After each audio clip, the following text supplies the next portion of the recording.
महाराष्ट्र में सियासी हलचल तेज होती जा रही है। एनसीपी, कांग्रेस और शिवसेना के लीडर आज गवर्नर भगत सिंह कोश्यारी से शाम 4:30 बजे मुलाकात करेंगे। ख्याल रहे कि कल एनसीपी लीडर शरद पवार कांग्रेस की अबूरी सदर सोनिया गांधी से मुलाकात करने वाले हैं। इससे कबल एनसीपी सरबराह शरद पवार ने दावा किया है रियासत में मुस्तहकम हुकूमत तश्कील पाएगी और ये मखलूत हुकूमत अपनी 5 साल मियाद पूरी करेगी।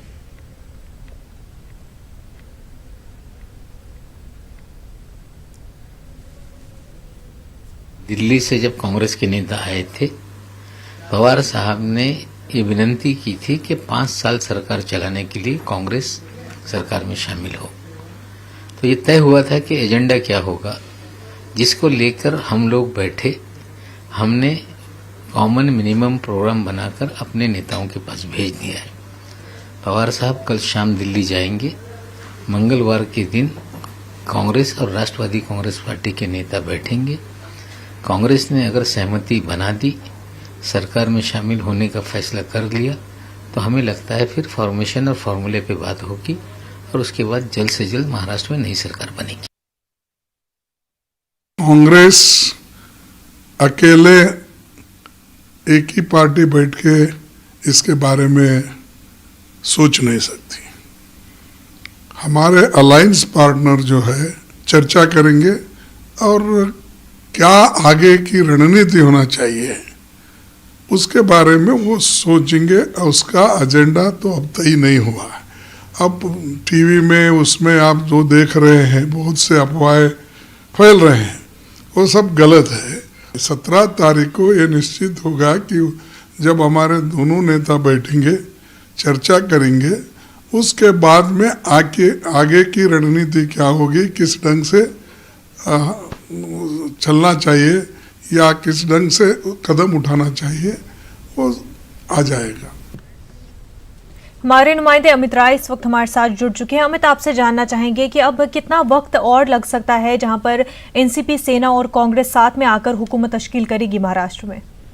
देखिए, नवाज मलिक ने साफ तौर पर कह दिया है कल जो है सोनिया गांधी और शरद पवार की बैठक होगी। उस बैठक में जो है निर्णय ये लिया जाना है कि सरकार में जो है कांग्रेस शामिल होगी या बाहर जो समर्थन देगी, और शिवसेना को जो है गठबंधन में ले जाने की जो बात चल रही है उस पर भी सहमति होगी।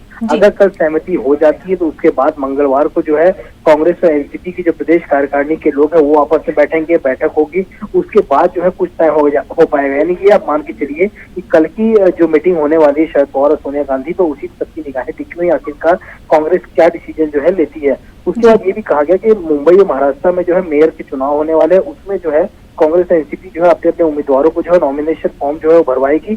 और उसके बाद अगर शिवसेना कहीं पर कांग्रेस एनसीपी की मदद मांगती है तो ये दोनों पार्टियां आपस में बैठ के चर्चा करेंगी और निष्कर्ष निकाला जाएगा कि शिवसेना को वहां पे मदद देना है नहीं देना। और अगर उसके पहले दिल्ली से ही हरी झंडी मिल जाती है कि कांग्रेस एनसीपी और शिवसेना की सरकार बनेगी, तो उसके बाद जो है शिवसेना को हर जगह जो है सपोर्ट किया जाएगा, ऐसा नवाब मलिक ने कहा है। तो सारा दारोमदार है कल की बैठक पे टिकी कि आखिरकार शरद पवार और सोनिया गांधी के बीच जो कल बैठक होगी उसमें क्या डिसीजन लिया जाता है। साथ ही अमित, आज गवर्नर से 4:30 बजे मुलाकात भी होने वाली है। देखिए, 4:30 बजे मुलाकात होगी। कांग्रेस एनसीपी शिवसेना के नेता जो है वो जाएंगे राज्यपाल से मिलने। पर कहा यह जा रहा है कि जो बेमौसम की जो बरसात से फसलों का नुकसान हुआ है, किसानों का जो नुकसान हुआ है, उसकी भरपाई जो है वो किया जाए। इसके लिए वो राज्यपाल से जाके मिलेंगे। किसान बहुत परेशान है और उन्हें जो है मदद जो है वो नहीं मिल पा रही। आप मदद उन्हें करिए। लेकिन सूत्र ये भी बता रहे हैं कि मौजूदा राजनीति पर भी जो है चर्चा हो सकती है इस पूरे मामले को लेकर। तो 4:30 बजे तीनों ही पार्टी का जो नेता है, यानी कांग्रेस प्रदेश अध्यक्ष है बाला साहब थोरात, एनसीपी प्रदेश अध्यक्ष है जयंत पाटिल और शिवसेना जो विधायक दल के नेता है एकनाथ शिंदे, ये तीनों नेता जो है वो जाएंगे। तो कल जो शरद पवार और सोनिया गांधी की मुलाकात होनी है, क्या उसमें सिर्फ सपोर्ट के बारे में ही बात होगी कि हुकूमत में आएगी कांग्रेस एनसीपी सेना के साथ या बाहर से सपोर्ट करेगी, या फिर जो ओहदे होंगे तीनों पार्टियों में जो बटेंगे, सीएम पोस्ट पे कौन होगा, डिप्टी सीएम किस तरह से होंगे, उन सारी बातों पर भी कल ही गौर होगा शरद पवार और सोनिया गांधी के बीच में? देखिए, कल की बैठक बहुत महत्वपूर्ण है। कल इन सारी बातों फाइनलाइज हो। पहले तो ये होगा कि क्या तीनों पार्टियां मिलकर जो है सरकार बनाएंगी। दूसरा ये होगा कि जो विचारधारा की लड़ाई चल रही है उसको कैसे मैनेज किया जाएगा ताकि तीनों पार्टियों में से किसी पार्टी को जो है इसका नुकसान न भुगतना पड़े। तीसरा ये कॉमन मिनिमम प्रोग्राम जो बना के जो प्रदेश के लोगों ने भेजा है तीनों पार्टियों ने, वो किस तरह का, क्या उसमें से कुछ बिंदुओं को हटाना है या कुछ बिंदुओं को ऐड करना है, उस पर चर्चा होगी। फिर उसके बाद होगा पोर्टफोलियो क्या होगा, नीति क्या होगी, कैसे 5 साल सरकार चलेगी, किस मुद्दे पे हमें एक होना है। क्योंकि पिछला जो देखा गया था कि बीजेपी के साथ शिवसेना भले ही एक साथ थी, लेकिन शिवसेना ने बार बार बीजेपी को कई मुद्दों पे आड़े हाथों लिया, सामना में जो है लेख लिखा। तो ये चीजें इस सरकार अगर बनती है कांग्रेस ने शिवसेना की, ऐसा इसमें ना हो, इसका विशेष ध्यान रखा जा रहा है। क्योंकि हम देख रहे हैं कि एक नया समीकरण, पहली बार ऐसा समीकरण बन रहा है कि कांग्रेस, एनसीपी और शिवसेना के बीच सत्ता का चर्चा चल रही है। तो ऐसे में अगर सरकार बने तो ऐसा ना हो कि 6 महीने बाद गिर जाए, या ऐसा ना हो कि तीनों पार्टियों में फूट पड़ जाए। इन सारी विषयों पर कल जो चर्चा होगा, कल पूर्ण विराम यानी अंतिम निर्णय जो है वो निकल सकता है। क्योंकि शुरू से ही जो है ये विचारधारा की लड़ाई को लेकर देखा जाता है, कांग्रेस की विचारधारा अलग है, शिवसेना की विचारधारा अलग है, तो कैसे कांग्रेस समर्थन देगी। और बार बार एनसीपी ये कह रही है कि समर्थन सरकार में रह के देना पड़ेगा, बाहर से देने का मतलब नहीं। बाहर से देने का अर्थ ये होता है कि कल को जो है अगर जो उसने हाथ खींच दिए कांग्रेस से, तो कहीं ना कहीं सरकार गिर सकती है। तो कहीं कर्नाटक का खेल जो है यहाँ पे ना हो, उसको देखते हुए है कि तीनों पार्टियों एक मत होना पड़ेगा पहले सारे मुद्दों को लेकर, ताकि भविष्य में जो है किसी भी प्रकार का वैमनस्य जो है तीनों पार्टियों में न पैदा हो। बिल्कुल अमित, बेहद शुक्रिया तमाम तफसीलात के लिए। आगे बढ़ते हैं। कांग्रेस मरकजी हुकूमत को घेरने की तैयारी कर रही है। आज दिल्ली में कांग्रेस की मीटिंग हुई। अशोक गहलोत, भूपेंद्र सिंह हुड्डा, भूपेश बघेल, रणदीप सिंह सुरजेवाला, प्रियंका गांधी, मल्लिकार्जुन खड़गे समेत मुख्तलिफ रियासतों में पार्टी उमूर के इंचार्ज और जनरल सेक्रेटरी समेत दीगर लीडरों ने शिरकत की। कांग्रेस बढ़ती महंगाई, खराब होती इक्तिसादी हालत समेत दीगर मुद्दों पर मरकजी हुकूमत के खिलाफ एहतजाज करने की तैयारी कर रही है। इसी सिलसिले में दिल्ली के रामलीला मैदान में 30 नवंबर को पार्टी रैली करेगी। हमारी नुमाइंदा रंजीता इस वक्त हमारे साथ बराह रास्त जुड़ी हुई है। रंजीता, आपसे जानना चाहेंगे, कांग्रेस की मीटिंग हुई दिल्ली में और तमाम कांग्रेस के बड़े चेहरे जो है इस मीटिंग में शरीक हुए, आपके पास क्या कुछ अपडेट है?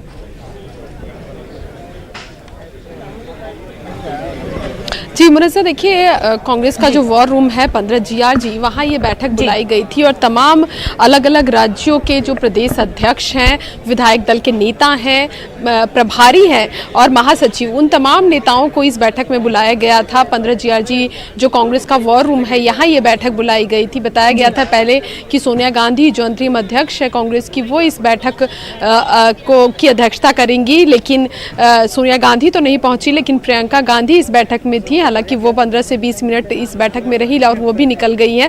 बताया जा रहा है कि 1:30 बजे जो संगठन महासचिव है KC वेणुगोपाल और कम्युनिकेशन विभाग प्रमुख रणदीप सिंह सुरजेवाला, ये दोनों जो है वो मीडिया में ब्रीफ करेंगे। और कहीं ना कहीं जिस तरह से, क्योंकि मुनज़्ज़र पहले ये तारीख तय की गई थी पहले भी कि कांग्रेस रामलीला मैदान में जो है वो रैली करेगी। जिस तरह से महंगाई लगातार बढ़ती जा रही है, अर्थव्यवस्था जो है वो देश की जो अर्थव्यवस्था है वो डगमगाती हुई नजर आ रही है। इन तमाम मुद्दों को लेकर कांग्रेस सरकार के खिलाफ घेरेबंदी करेगी और रामलीला मैदान में एक बड़ी रैली कांग्रेस की तरफ से होगी। लेकिन राम मंदिर को लेकर जो फैसला लिया गया सुप्रीम कोर्ट का, उसके बाद जो है उस कार्यक्रम को आगे बढ़ाया गया और अब बताया जा रहा है कि 30 नवंबर को ये जो रैली है वो रामलीला मैदान में होगी और उसी की तैयारी को लेकर ये बैठक आज की बुलाई गई है। किस तरह से उसकी तैयारी करनी है, किस तरह भीड़ जुटाना है और खासकर जो दिल्ली से सटे हुए प्रदेश है, हरियाणा, पंजाब, उत्तर प्रदेश, इन तमाम जो राज्य है वहाँ से सबसे ज़्यादा जो भीड़ है वो इकट्ठा होगी और उसकी जो कोशिश किस तरह से तैयारी करनी है उस पूरे रामलीला मैदान में रैली की, उसको लेकर ये बैठक बुलाई गई थी। बिल्कुल रंजीता, जो इस मीटिंग का एजेंडा है वो बीजेपी के खिलाफ आंदोलन है, पर जिस तरह से कहा जा रहा था कि इस मीटिंग में महाराष्ट्र की सियासत को लेकर भी बातचीत हो सकती है।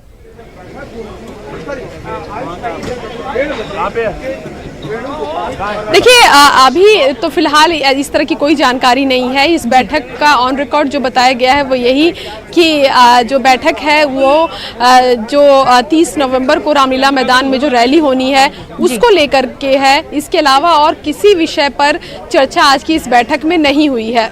जी रंजीता, ब्रीफिंग कब तक मीडिया से हो सकती है?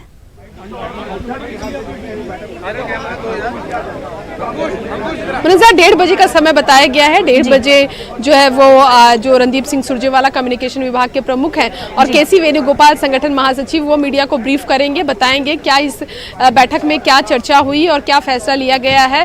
तारीख को लेकर भी क्या कोई बदलाव किया जाएगा। हालांकि जो सूत्रों के हवाले से खबर निकल कर आ रही है 30 नवंबर को ही रामलीला मैदान में कांग्रेस की रैली करने वाली है, तो तमाम जानकारी जो है वो मीडिया ब्रीफिंग जो प्रेस ब्रीफिंग होगी उसमें जानकारी प्राप्त होगी। बिल्कुल रंजीता, बेहद शुक्रिया आपका।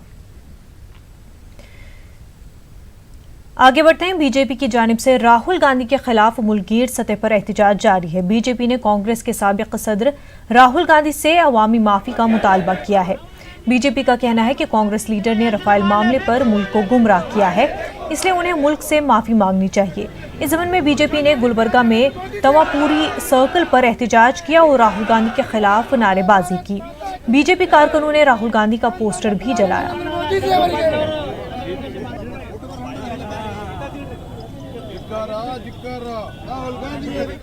गुज़िश्ता दिनों बैनुल-अक़वामी सतह पर बाबा कौम महात्मा गांधी का 150वां यौम पैदाइश मनाया गया, लेकिन हिंदू महासभा ने मध्य प्रदेश के ग्वालियर में गांधी जी के कातिल नथुराम गोडसे का बलिदान दिवस मनाया, उसकी पूजा भी की। हिंदू महासभा ने इस मौके पर जिला इंतजामिया को एक मेमोरेंडम भी पेश किया, जिसके जरिए ये मुतालबा किया गया कि गोडसे को स्कूली निसाब में शामिल किया जाना चाहिए। कांग्रेस ने हिंदू महासभा के इस अमल की मजम्मत की है।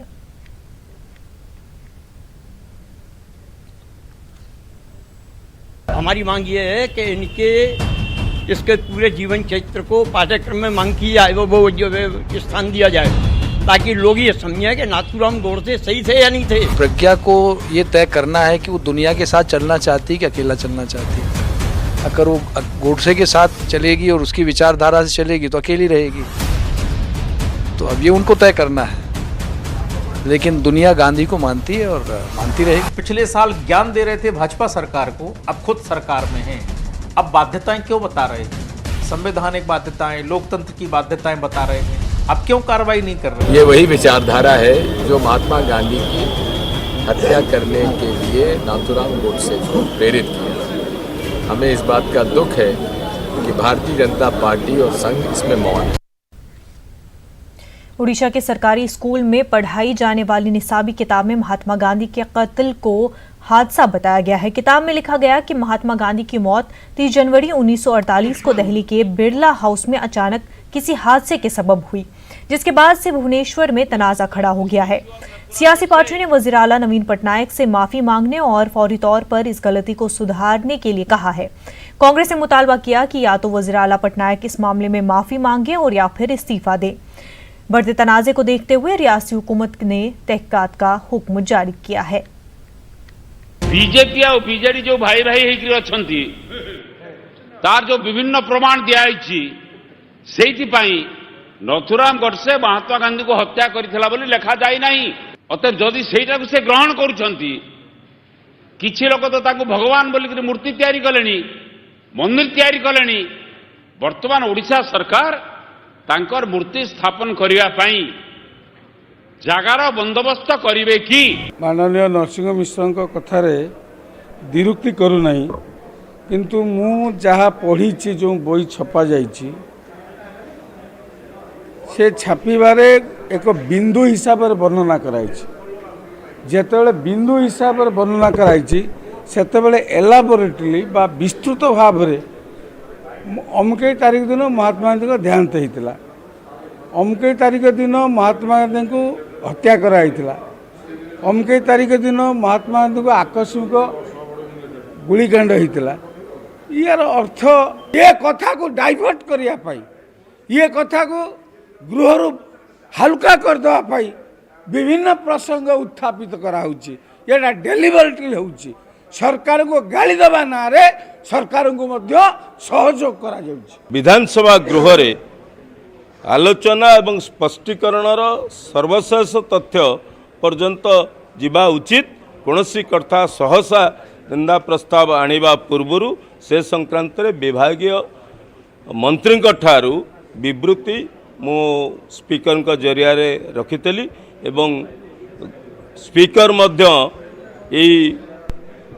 यही अनुरोध को ग्रहण करिसंती। एवं आसंता काली मंत्री विभागीय मंत्री ए संक्रांत रे विवृत्ति सरकार विवृत्ति रखिया पाई से तांका रूलिंग देइचंती। Telangana RTC JAC convener Ashwatthama Reddy की हड़ताल का आगाज हो गया है। मसाइल के हल का मुतालबा करते हुए उन्होंने गैर मुअय्यना मुद्दत की भूख हड़ताल का आगाज किया। मंसूबे के मुताबिक हैदराबाद के इंदिरा पार्क पर भूख हड़ताल होने वाली थी। पुलिस की जानिब से इजाजत न मिलने पर जेएसी कन्वीनर अश्वत्थामा रेड्डी ने मीरपेट पुलिस स्टेशन के हुदूद में वाक़ अपने मकान पर भूख हड़ताल का आगाज किया।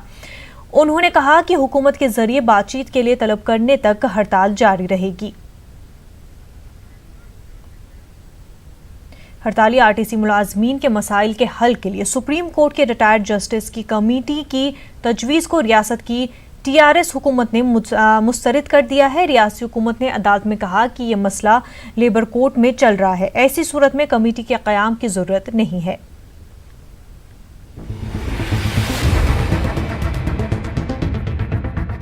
आरटीसी हड़ताली मुलाजमीन का मामला दिन ब दिन शिद्दत इख्तियार करता जा रहा है।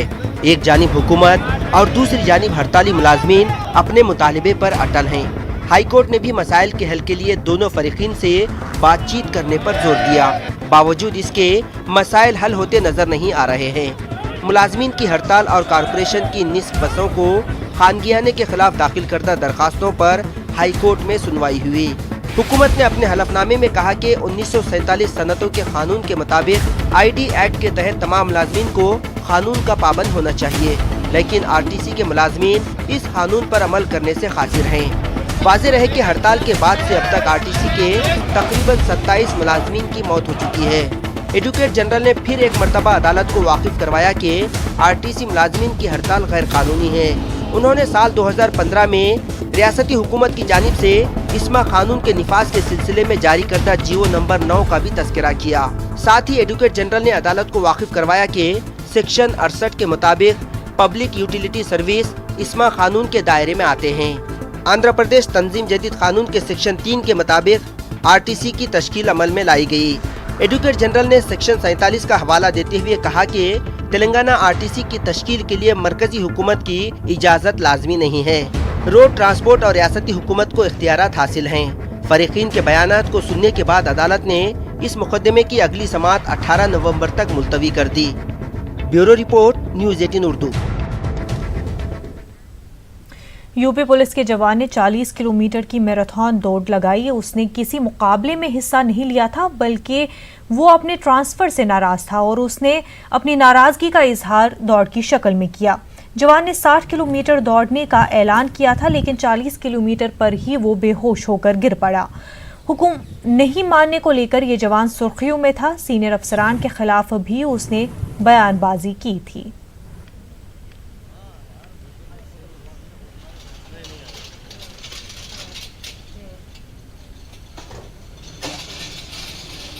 मैं पूरे देश भर में लोगों को शिक्षा के प्रति जागरूक करने के लिए, संविधान की रक्षा के लिए, लोगों को नशीले पदार्थों से दूर रहने के लिए, महिलाओं के सम्मान करने के लिए और कानून के जानकारी के लिए, अपने अधिकारों को जानने के लिए, संविधान की रक्षा करने के लिए लोगों में एक संदेश देना चाहता हूँ।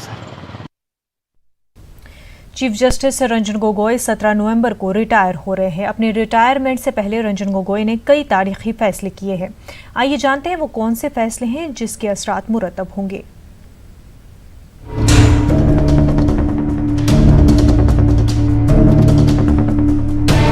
चीफ जस्टिस ऑफ इंडिया के तौर पर रंजन गोगोई ने कई तारीखी फैसले किए। इन फैसलों के दूर असरात मुरतब होंगे। इन तारीखी फैसलों में अयोध्या तनाज़े का फैसला काफी अहमियत रखता है। 9 नवंबर को सीजीआई की सदारत वाली बेंच के फैसले में अयोध्या में 2.77 एकड़ की पूरी मुतनाज़ जमीन रामलला को दे दी। मंदिर की तामीर के लिए मरकज को 3 महीने के अंदर ट्रस्ट बनाने को कहा और सुन्नी वक्फ बोर्ड को मस्जिद के लिए 5 एकड़ जमीन देने का हुक्म दिया। अयोध्या तनाज़े का फैसला करने वाले रंजन गोगोई ने सबरीमाला मंदिर में ख्वातीन के दाखिले वाले हुक्म के खिलाफ नजरसानी की दरख्वास्त पर भी फैसला किया। इसमें सीजीआई रंजन गोगोई की सदारत में 5 जजों की बेंच ने 14 नवंबर को 7 जजों की बेंच के हवाले किया मामला। कोर्ट ने कहा कि फैसला आने तक पिछला फैसला बरकरार रहेगा।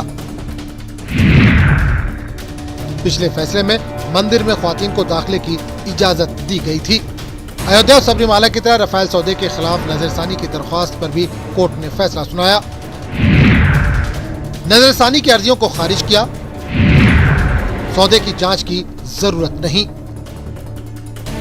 रफाल सौदे पर कोर्ट के फैसले की गलत तशरीह करने पर सीजेआई रंजन गोगोई ने राहुल गांधी को मतनब्बे भी किया। ख्याल रहे कि राहुल गांधी ने इंतखाबी तशहीर के दौरान रफाल मामले को इंतहाई शद्दोमत से उठाया था और राहुल ने कहा था कि कोर्ट ने भी मान लिया है कि चौकीदार ही चोर है। सुप्रीम कोर्ट ने राहुल गांधी की माफी कबूल की। राहुल गांधी के खिलाफ हत्या की इज्जत का मामला खत्म कर दिया। मीनाक्षी लेखी ने इनके खिलाफ तौहीन अदालत का मामला दर्ज कराया था। इसके अलावा सीजेआई रंजन गोगोई ने आरटीआई को लेकर एक और तारीखी फैसला दिया, जिसमें कोर्ट ने कहा सीजेआई का दफ्तर पब्लिक अथॉरिटी है और अब सीजेआई का दफ्तर भी आरटीआई के तहत आता है। इसमें कोर्ट ने दिल्ली हाई कोर्ट के 2010 के फैसले को बरकरार रखा। Bureau report, news 18 Urdu. Railway सफर के दौरान आईआरसीटीसी के खाने पर बढ़ने वाली इजाफी कीमत का असर लोगों की जेब पर पड़ने वाला है। आईआरसीटीसी की दरख्वास्त पर वजारत रेलवे ने खाने की कीमतों में 3 से 9% तक इजाफे का ग्रीन सिग्नल दे दिया है। बढ़ती हुई कीमतें राजधानी, शताब्दी दुरंतो समेत तमाम मील और एक्सप्रेस ट्रेनों पर मार्च 2020 से लागू होंगी। हमारी राजधानी, शताब्दी, दुरंतो और बाकी मेल एक्सप्रेस ट्रेन है, उसमें जो ऑन बोर्ड कैटरिंग होता है उसके चार्जेस में ये पीरियोडिक रिव्यू हम करने जा रहे हैं। सारे इंडियन रेलवेज में सभी राजधानी, शताब्दी, दुरंतो और मेल एक्सप्रेस ट्रेन में जो ऑन बोर्ड खाना मिलता है उसमें हम ये चेंजेस करने जा रहे हैं। जो हमारे स्टैंडर्ड मील हैं उनमें बदलाव किया, उसमें मेनू में भी बदलाव किया है और टैरिफ में भी हमने बदलाव किया है। अब इसमें करीब 3 से लेकर 9% का बढ़ोतरी हमने की है और जो यात्री किराया मतलब इस मील्स बुक नहीं करते, अपने टिकट को बुक करते समय, उनको किसी भी तरह का फर्क नहीं पड़ेगा। जो लोग सिर्फ मील्स लेना चाहते हैं उनको ही ये बढ़ोतरी आएगी। असर बहुत बुरा पड़ेगा क्योंकि गरीब बंदा है जो है उसके पास पैसा ही नहीं है इस टाइम, तो असर तो बहुत बुरा पड़ेगा। मैं इस फैसले के बिल्कुल खिलाफ हूँ। आम आदमी जैसे कोई खुद का बजट लेके चलता है कि कैसे अफोर्ड कर पाएगा, वो उसको अफोर्ड ही नहीं कर पाएगा, तो इसलिए सरकार को सोचना चाहिए और इस फैसले को वापस लेना चाहिए। बेंगलुरु के कुदूस साहब ईदगाह में मदरसा सईदा ज़ैनब एजुकेशन फाउंडेशन के तहत 3 रोज़ा रूबरू प्रोग्राम शुरू हो चुका है। कर्नाटक और दीगर रियासतों के वालिदैन अपने बच्चों के साथ बड़ी तादाद में यहाँ पहुँच रहे हैं। इस प्रोग्राम में लड़के और लड़की की तालीमी लियाकत, मुलाजमत और तिजारती पेशे के लिहाज से अलग अलग काउंटर बनाए गए हैं। तलाकशुदा और दूसरी शादियों के लिए भी अलग काउंटर बनाया गया है। लड़का और लड़की का इंतखाब होने के बाद वालिदैन उसी मकाम पर आपस में बातचीत करके रिश्ता तय कर सकते हैं। ये तमाम खिदमत मुफ्त अंजाम दी जा रही है। यहाँ आने के बाद आप जब शॉर्टलिस्ट करेंगे, जो भी अपना करीबी रिश्ता जो सेट होता है या आपके ख्यालात से जमता है, वो होने के बाद आप डिस्कशन करें काउंसलिंग रूम में। उसके बाद लड़का भी इधर आता है, लड़की भी आती है, जो उनके घर वाले देख के इधर है ना रिश्ता तय करते हैं। ये रूबरू जो प्रोग्राम है ये ख़ानदानों को बनाता है और जितने रिश्ते यहाँ से जुड़ेंगे इंशाअल्लाह क़यामत तक बानियाने जलसा के लिए दुआ करते रहेंगे। कई बार क्या होता है, जो ब्रोकर्स होते हैं, जो मदावत हजरात होते हैं, एक मिसरिप्रेजेंटेशन ऑफ फैक्ट्स करते हैं। लड़के के बारे में कुछ रहता है, कुछ और जाके बताते हैं। It is a great service, we should repeat this kind of a thing. My compliments to the organizers. आज नेशनल प्रेस डे है। इस मौके पर दिल्ली में एक प्रोग्राम का इनाकाद किया गया। इस प्रोग्राम में नायब सदर जमहूरिया वेंकैया नायडू और मरकजी वजीर प्रकाश जावड़ेकर ने शिरकत की। इस मौके पर खिताब करते हुए प्रकाश जावड़ेकर ने कहा कि इस वक्त मुल्क को पेड न्यूज से ज्यादा खतरा फेक न्यूज से है और उस पर लगाम लगाने की जरूरत है। लिख रही है। मुझे लगता है कि freedom has to be responsible freedom, और वो रिस्पॉन्सिबल फ्रीडम हमें जरूरत है। और आज फेक न्यूज का संकट है। मैं आज चाहूंगा कि आज प्रेस डे के निमित्त से प्रेस वाले भी मंथन करें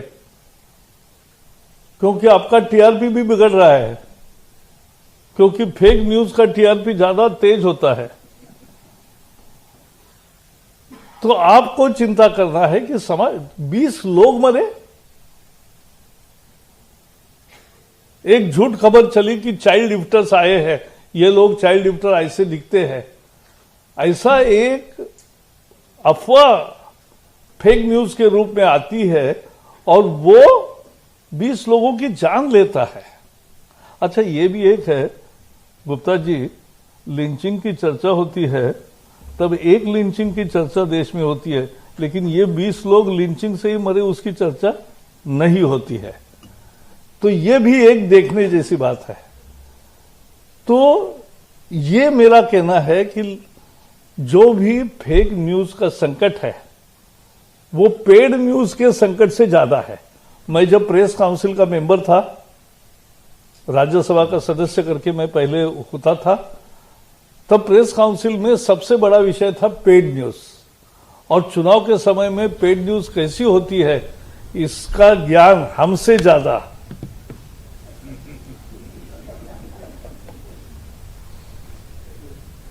तो ये जो होता है। लेकिन आज पेड न्यूज का संकट पीछे गया, अब साधा सीधा संकट है फेक न्यूज का। बुलेटिन में फिलहाल इतना ही, हमें दीजिए इजाजत।